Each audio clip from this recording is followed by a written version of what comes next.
सुनेर थुन्नेको डायलग पनि हान्नु आएको थियो। अहिले हैन एउटा कुरालाई लिएर यो गृह मन्त्रीलाई गाली गर्ने चुतियाहरू जति पनि हुनुहुन्छ, यो चुतियाहरूको काम छैन भन्न चाहन्छु क्या म चाहिँ।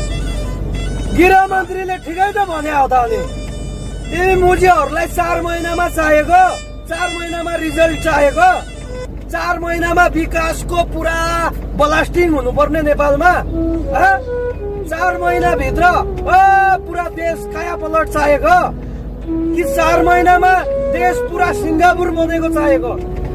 यतिका वर्षसम्म 30, 35, 40 वर्षसम्म एउटा चुइक्क बोल्न नसक्ने मुला सागहरू अहिले चाहिँ प्रश्न गर्दा रहेछन्। आन्सर चाहियो रे, रिजल्ट चाहियो रे। अहिलेसम्म के हेरेर बसेको थियो? अहिलेसम्म 30, 35, 40 वर्षसम्म केही चाहिएको थिएन, अभाव थिएन क्या? त्यो ठाउँमा त्यो अहिले जुन माग राख्नु भएको थियो त्यो माग थिएन? पहिला किन नमागेको त? पहिला यतिका वर्षसम्म किन माग नराखेको त? किन त्यहाँको जो हुनुहुन्थ्यो, जितेर जानु भएको थियो, त्यहाँको जो माननीय थियो होइन, त्यहाँको जो सभापति थियो, त्यहाँको जो अध्यक्ष थियो, त्यसको अगाडि चाहिँ किन नराखेको? अहिले एउटा सुदन गुरुङ गृह मन्त्री भएको 4 महिना भएको छैन। अहिलेको अहिले तातै तिमीलाई अहिले पुरी पकाएर खुवाउनु पर्ने, रोटी खान नसक्नेले पुरी खोज्ने, अहिले पुरी चाहिएको तिमीहरूलाई भनिहाल्छ नि। रिस उठ्यो नि, जोसमा जसले पनि भन्छ।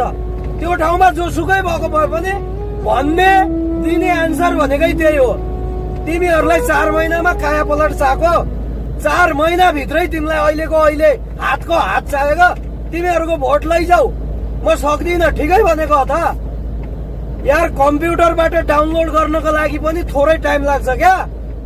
त्यो सिस्टममा जानुपर्छ, सबै कुराहरू मिल्नुपर्छ। उतिखेरै तुरुन्तै देऊ भनेर त्यो तुरुन्तै देऊ भन्छ है। पुरी पाक्नको लागि पनि ग्यास अन गर्नुपर्छ, तेल गरम हुनुपर्छ, पिठो भुन्नुपर्छ आटा, अनि त्यसपछि त्यसलाई पेल्नुपर्छ। अनेक थरीका मान्छेहरू छन्। यो साला सब विरोधीहरू हो क्या? यो विरोधी पार्टीहरूको मान्छेहरू हो। यो जसले पनि यो सानो कुरोलाई उच्काइरहेको छ, ठुलो बनाइरहेको छ नि, यो सब विरोधीहरू हो।